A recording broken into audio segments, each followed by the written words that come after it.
For the latest film interviews, reviews, and everything making news in pop culture, subscribe to Film Companion now. If you really want to make a film that that has legs, or that is honest, or that has any kind of depth or soul, you have to stick to the truth of the story.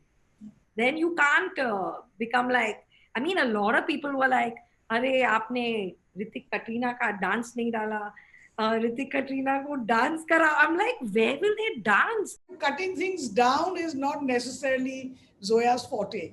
She keeps asking you to give edit inputs and stuff, even at a writing level. But when you give it, she gets damn angry with you. And starts saying, it's nice, and you don't get it. And you know what I'm saying? Zoya Rima, so nice to have you back on Film Companion. Hello. Can I first of all just say that watching Zindagi Na Milegi Dobara in the middle of a pandemic is a sort of exquisite torture because, it's just so lovely to see those visuals and those horses and those mountains. And as I was watching, I was thinking about how the two of you perfectly nailed the texture of a very deep friendship. The kind of friendship where you're sitting in a jail and you've just dropped this truth bomb about your father, but the close friend makes a really bad joke about his dead father, saying that वो तो बहुत पहले मर गए थे, so अगर वो आते sports day पर तो कुछ बहुत ही अजीब होता. मतलब something that you would only get if you guys were really close. Those kind of childish pranks that are still funny no matter how old you get. That perfect sort of connection between friends where you look at each other in a party and start to laugh without actually saying anything. How did you get it so right? I don't know. So I think we just have deep friendships, and I think we have friendships that have run the course of time. Like we've I mean, Rima and me, we met when we were 21, 22. Yeah. And that was a long time ago. We can't tell you how many years. Yeah. But we met and I mean, Farhan and Hrithik have known each other since they were kids. Ritesh, who's the producer of the film, and Farhan, we were all in school together. The editor was in school together. So we've all grown up, and there is a certain trust, comfort, and irreverence that comes in with that when friends are really like family. There's a certain irreverence that comes in, and I think that lived in feel. I think we are all very familiar with it because we have those, we value those relationships. It's that feeling where you don't have to have a filter. Yeah. Like you can say anything. Yeah. And it would be funny because it is funny, but you can't say it with other people. You can only say it with these people. Yeah, you can say anything and it would be funny, and sometimes it won't be funny, and that person is not going to be polite about it. They're going to be supremely offended, and it's going to lead to a big ass blown fight, which the next day is going to be forgotten. Yeah. And that's also part of the process. So I think just before writing ZNMD, we had gone on a holiday. There was Zoya, me, and 4 other friends. Through the trip, I mean, it wasn't like we didn't drive, more like we busted and trained it through Europe. But, people's issues came up through the holiday, issues got resolved, that kind of stuff. So I think we were borrowing very heavily, at least I was borrowing very heavily on that trip. Because any journey, and I've done like innumerable amounts of road trips. They're very, very cathartic. Yeah. There's always some mood you go in with, and there's always something, there's some epiphany, some boyfriend you have to dump, some job you must take, there's always been something that when you come out, it's like changed, your perspective is changed. And I find that fascinating. And it's a lot, like even though you're in a group, when you're traveling by road, you're actually spending a lot of time with yourself. And it's weird because you're static, but you're in motion, and there's something very like, I don't know, there's something that happens. There's some alchemy there, There is. The other thing that was interesting to me was that, of course, it's an aspirational fantasy, right? Of course, this is lifestyles of the rich. Everybody, all the major characters are at least middle class, if not sort of fantastically rich. And we are encouraged to kind of revel in that beauty, in the hotels, in the clothes, but the two of you always put a sting in there, and Bhagwati and the Hermes bag and all is of course that sting, but this is something you both have always done. You've done it in Made It in Heaven, you've done it in Dil Dhadakne Do.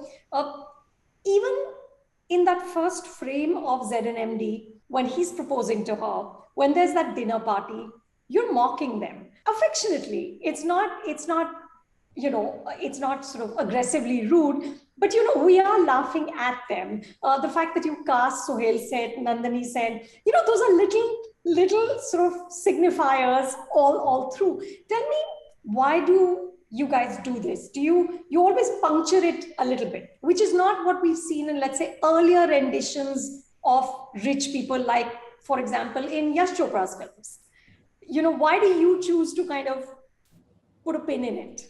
Because there is always it's with every lifestyle, wherever it comes, there is a certain amount of wannabiness, there is a certain amount of ridiculousness, there is a certain amount of, and even with the privileged, I mean a 13,000 euro bag, it's vulgar. I'm sorry, but it's just vulgar. I just find it gross. You know what I'm saying? Like, I don't understand it. And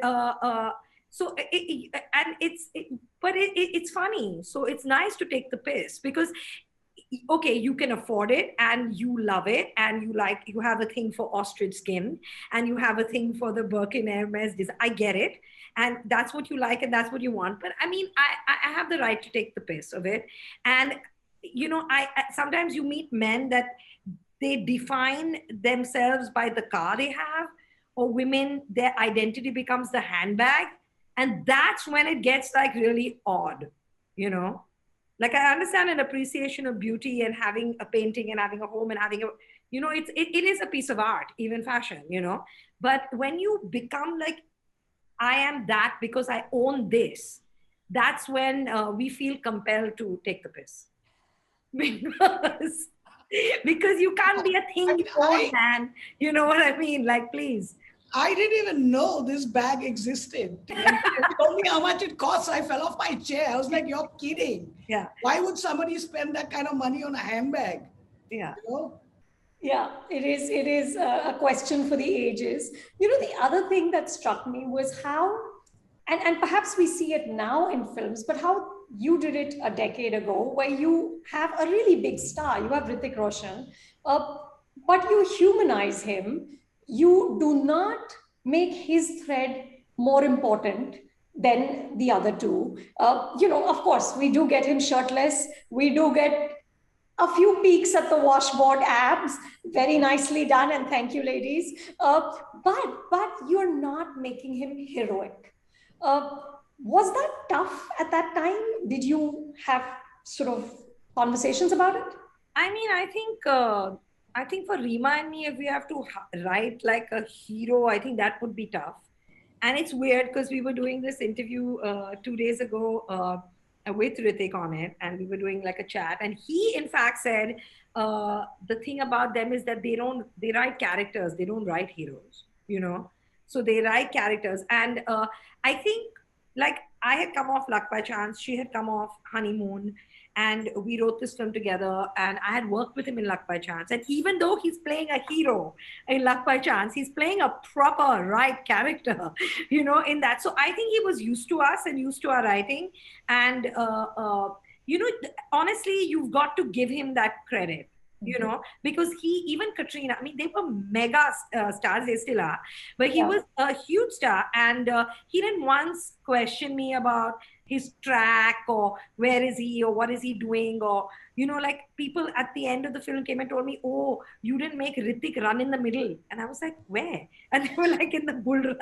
I was like, no, but that was Abhay's track, and how does it matter? Like, they're in the frame. Like, he never ever had those, he's too confident also, he's too secure.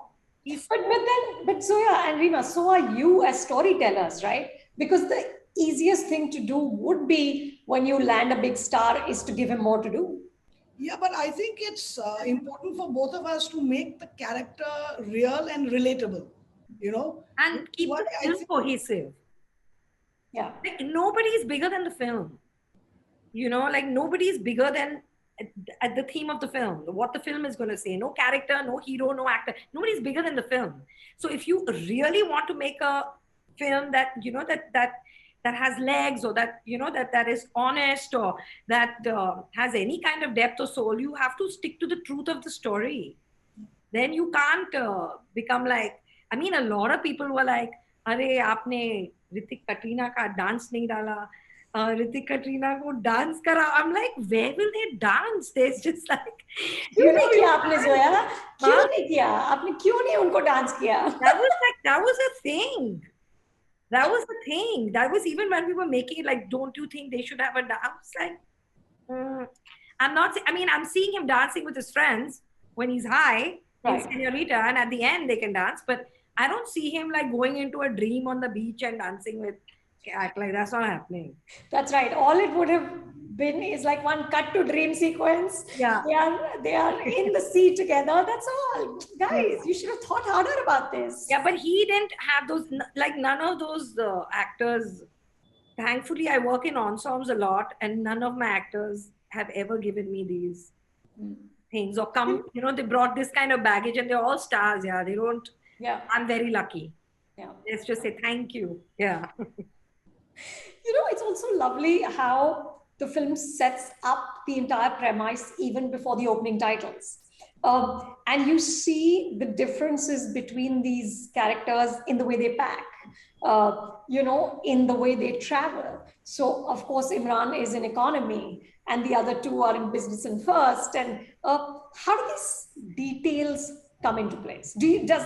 When you're writing, do you both have this complete clarity on this? Yeah. yeah, I mean, we do research stuff a lot. And in terms of, I think that, again, like for ZNMD, we looked like we had no idea what Hrithik character does. Initially we were like, okay, he goes to office, but what does that person do in office? You know what I'm saying? Because we have zero interest in finance and things like that. So yeah, we researched it. And yeah, Ritesh's cousin is like, he's a huge banker, and I would talk to him. He's a broker, and like even the scenes and go through the lines and what would you say, and trade my Ferrari in for a Ford Fiesta, and those kind of things come from them. Like, I can't make that up. So you have to talk to people. But we knew we wanted to have different economic stratas, in the sense of, like, because Arjun is that kind of guy. He grew up somewhere without that money, and that we don't need to see it. It can just come from his behavior. Whereas with an Imran, he is a middle class kid. He is a copywriter right now. He doesn't really care about money, but he does have he has like a bit of a cultural aspiration, like an intellectual aspiration. Like he is possibly the kind of person who wants to meet his father because his father is a painter, whereas his stepfather was somebody that did an office job, and he's kind of like, that's not what he would aspire to. So you have to create different psychologies, and part of where you come from and who you are and what your upbringing was, and what your privilege or non-privilege was, is part of that psychology. Yeah. So yeah, it's important. I want to talk about two of my favorite scenes in the film. The first is, after the first dive, when they're sitting on that boat and there is silence and Arjun is crying, and we hear poetry for the first time. पिघले नीलम सा बहता हुआ ये समा, नीली नीली सी खामोशियां. It's so beautiful. On screen, it's so beautiful. What was it on paper? What did the two of you write? Actually, Arjun starting to cry was Rima. You wrote that. Really? Yeah, I remember. Yeah, I remember it. You were like, there should be what we were thinking. It should just be like, we need like things that we can't really say. And you were like, he should just come out of the water and start crying. Like that kind of, when you have that experience, that's another thing that my friend Homi Adajania, he's a good friend of ours, and he's a deep sea diver, and he used to train diving and stuff. So he was our guy for research. So he helped us a lot in writing the scene and what we need to see and what the training is and stuff like that. But yeah, like for me, Leila taught him to breathe. Just take a breath, man. She just put that pause in his life. Like like she was a sleeping beauty. I mean, he was a sleeping beauty and she's the prince that kisses him. But on the bigger thing is she taught him to breathe. She literally made him breathe.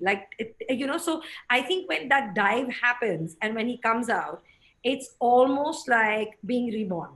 It's almost like you've just gone down to the core essence of my breath and I'm in this world, and it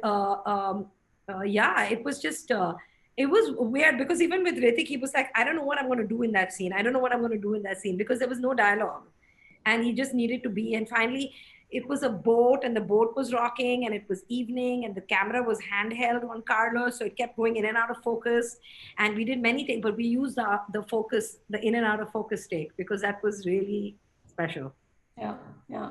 But Rima, you don't remember at all what you were thinking? No, actually. Yeah. But, this is Zoya's trademark. She always has a very smart female character that's always teaching everybody else everything. It's her alter ego in all the films. You know what I'm saying? She's constantly teaching everyone what to do, what to say, and how to be. But tell me, I have to ask, do you remember who writes what? Like you just said, she suggested. Yeah, I remember all the. Sometimes. I remember a lot. Yeah, I remember who writes what. And I remember things that came and then you grabbed, and I remember. The other scene is, of course, when Imran meets his father.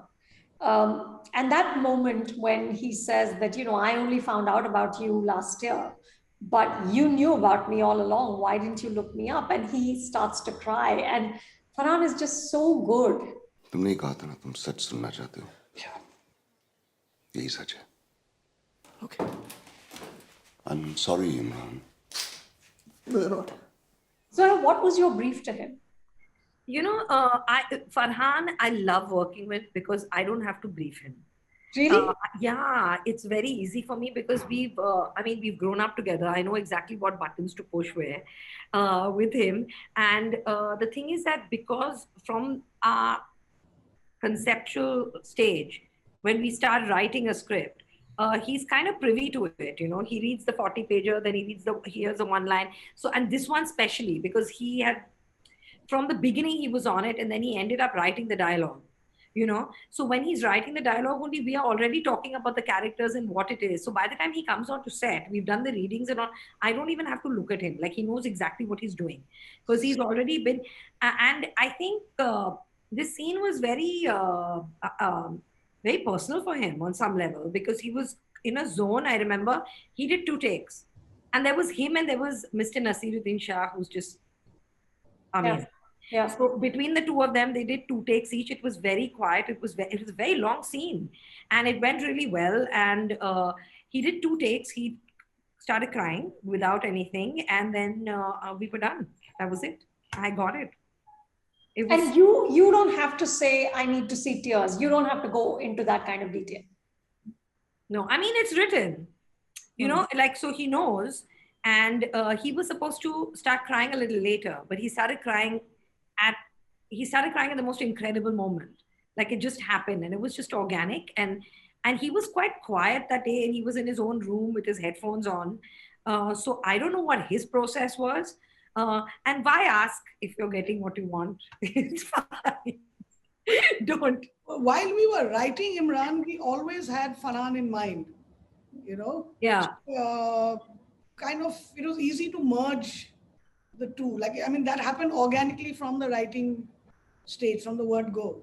Yeah. Because, I can't say I know Farhan well, but the little I know of him, he feels very much to me like Imran in the way he's funny about everything. He'll always have like something fun to say about something. Is he close to the character in life? I think so. I think he's extremely funny. He's extremely private, extremely private, extremely funny, and very sensitive. He is a writer. Yeah, Yeah. Yeah, I think we borrowed heavily from Farhan, from yeah, Imran. yeah. You know, I also really like the fact that he's Muslim, but that's not a thing. He just is. Yeah. It's not like something that's, you comment on. It's just who he is, and it's no big deal, right?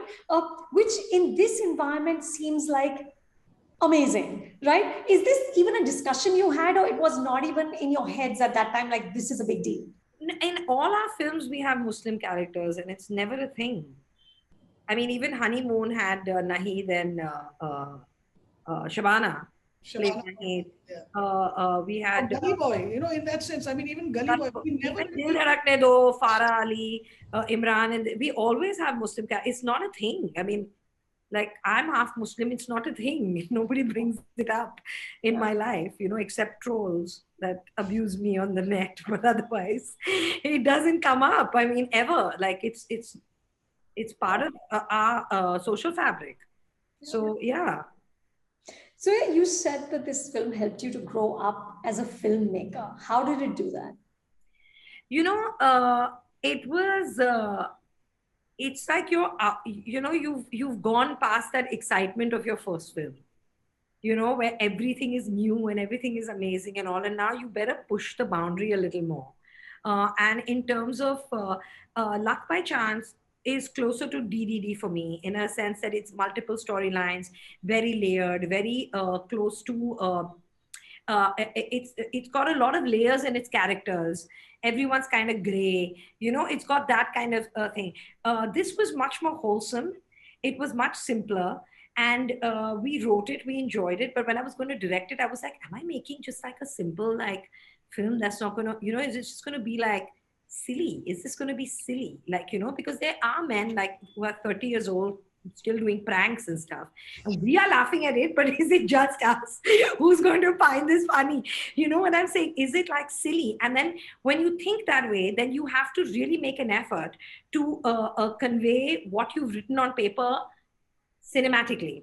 Like you have to make sure that the design of it, the performances of it, the sound of it, the camera, the way the camera moves, everything evokes the kind of emotion you want it to evoke.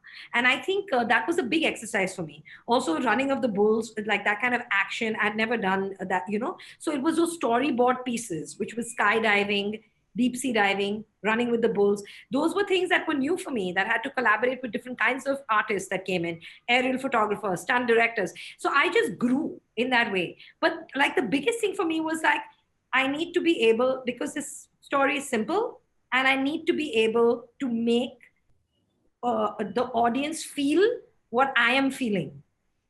I think that was the big one.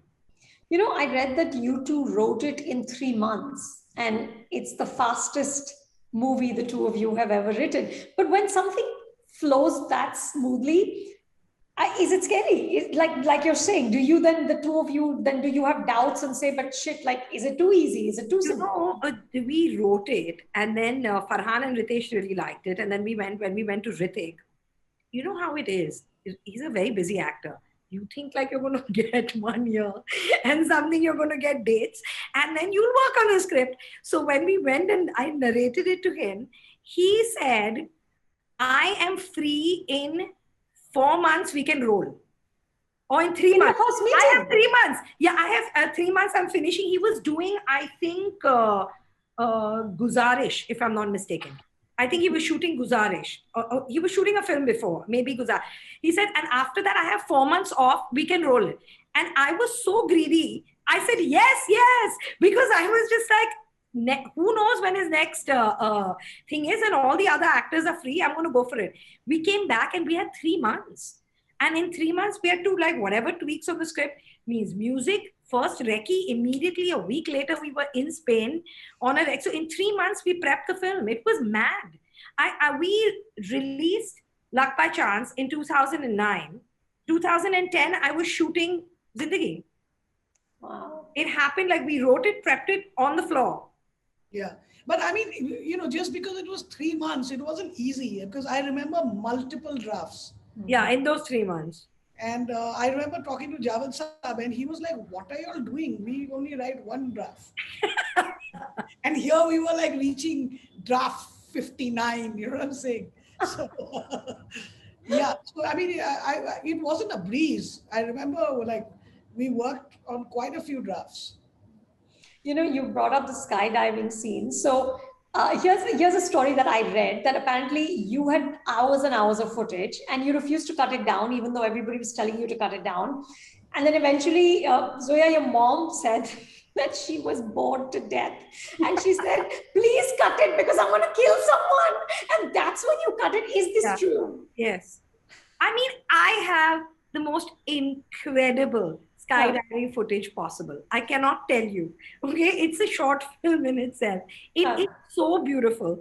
And I mean, my DP was like, babe, you're taking the piss now. It's getting really indulgent.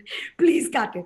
Farhan was like, I think you should trim it. Ritesh was like, my editor was like, Amir actually, he saw the rough cut. He was like, I am loving it. Kiran said, cut it. Amir was like, I love it. I was like, I also love it. Okay. But then my mother was like, can this skydiving end? Please end this skydiving before I kill somebody. I was like, okay, if she's getting violent, then I should edit it. Yeah, but I have to tell you, cutting things down is not necessarily Zoya's forte. She keeps asking you to give edit inputs and stuff, even at a writing level. But when you give it, she gets damn angry with you. And starts saying, it's nice, and you don't get it. And you know what I'm saying? So, yeah, she's the only person I know that if you give her a 100-page script to edit, she sends back 110 pages. She adds to it. She doesn't edit. No, but how does that work? You go into the edit and then you're telling her that cut this down more. How does that relationship happen? Yeah, I mean, I do go into the edit and tell her what I feel in terms of first story and characters and all that, and then eventually you always come to that point when you are 10 minutes over what you should be. Yeah, you have to cut. Yeah, it's brutal, but you have to do it.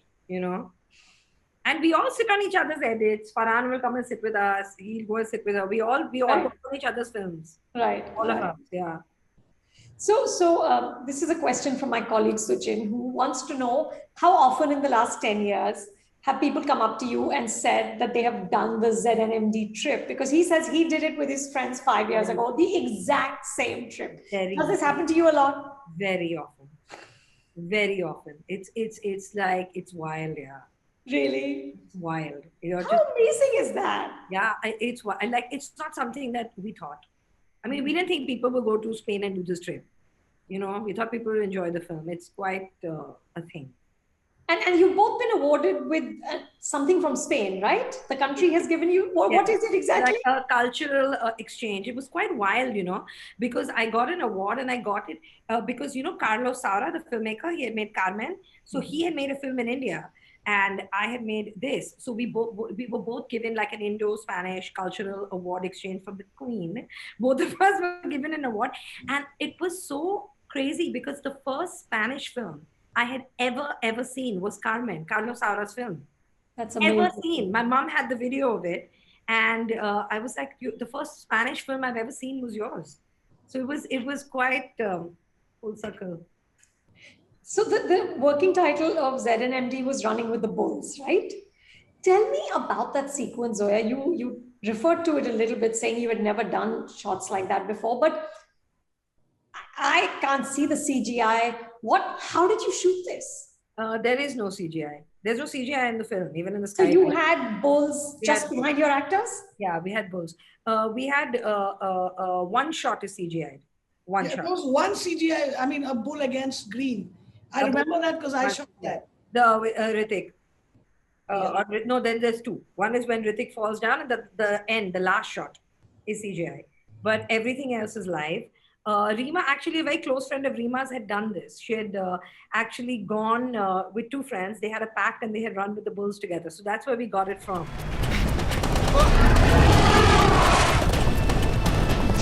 It was wild. It was crazy because we were shooting there. So we shot the live bull run. all the wides, and then we had the same location. So we had to have bulls. They had to come in a massive van. Sorry, they had to come in a massive van. Then, and there was a pen. So there was like a gate. Then we would have the professional runners. We had 200 professionals. That's what they do, right? And then we had extras and we had our actors that were paraded around. Then you open that gate and the bulls start running. And then you keep a safe distance. But by then the actors had gotten comfortable and were getting very brave. So I got a lot of shots with them and the bull in the same shot and all that. Yeah. It was quite wild. But it was crazy. But none of these three said to you, huh? none of the three said to you कि Zoya ये कुछ ज़्यादा नहीं है. You know? No. They were gung-ho for it. They were it was really done safely. No one was very like, don't get crushed by the bull. Yeah. It was done safely. And it's the protocol, the safety and measures taken. I mean, it's just ridiculous. You're really careful. Right. But they were breaking a bit of protocol, the boys. They were purposely going slow till the bull came close to them and then running so that they could be in the same frame. They were doing things like that. And I was getting a bit pulled up for it by the safety officers. But we got our shots. And that freeze frame is just so beautiful. Yeah, the three of them. It's so beautiful. Tell me, where do the two of you see those characters now? Are Leila and Arjun still in Morocco? Are they living happily ever after? I don't know. What happens to these people? We've actually started talking about where they are right now. We have a few ideas, but if we told you, then we couldn't make the sequel. Are you okay? Are you officially thinking about a sequel? We started thinking since this Kenya thing came up that like, should we? And if we get a story that's going to stand on its own legs, so it's just not riding off that, you know, if it's got enough meat, because I think 10 years later they are ready for another catharsis, you know. Absolutely. They've hit 40 and it's time for crisis again. If we find something that works on its own, then why not? But not to just make a part 2. That's not good enough. You know? But are you discussing ideas? Yeah, I think we started chatting the other day. Remind me. But that's what happens. We always start. Though Abhay is saying that he has a whole story worked out. Abhay is he said he has a whole story. He wants to narrate it. That's amazing. Yeah. So we'll see how that goes. That's amazing. Well, listen, I will be first in line to see the ZNMD sequel, as I am for all your films, by the way. Just by the way. Thank you. Thank you so much. And you know, please keep making them. We cannot wait enough to see your work. Thank you, Anupama. It's always so nice to talk to you. Yeah. Hi, this is Zoya. We just did a chat with Anupama on 10 years of ZNMD. And if you like the chat, please subscribe to Film Companion.